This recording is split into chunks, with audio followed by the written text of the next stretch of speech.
No. Now, sometimes a forbearance results in total payment up to date.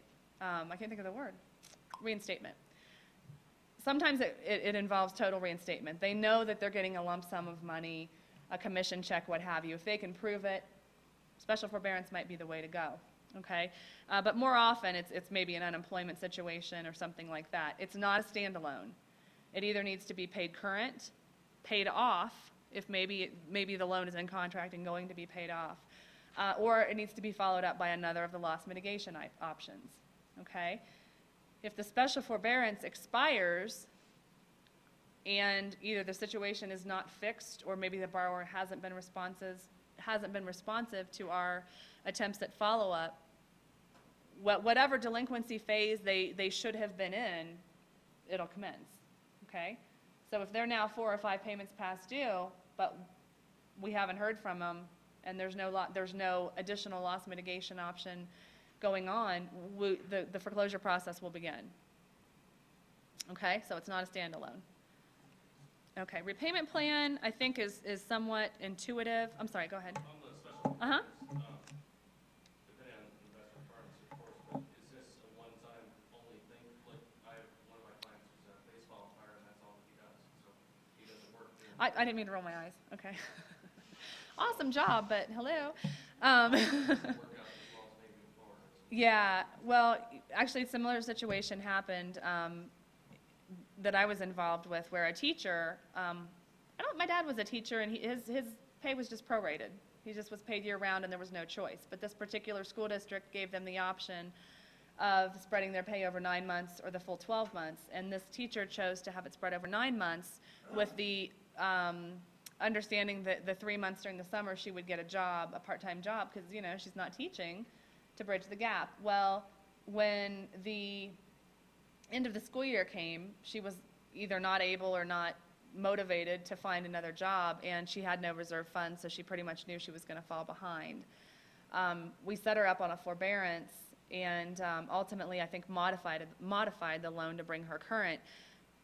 9 months later, she hadn't adjusted her pay to be over the 12 months and was calling back after the summer when she had fallen behind again by 3 payments. So not exactly the situation you're talking about, but depending on the investor, it kind of tends to be fool me once, shame on you, fool me twice, shame on me. Repeated, you know, when you're talking, especially about subprime loans, you're talking about a borrower who already represented a certain amount of risk at origination. By falling behind, they've added to their risk.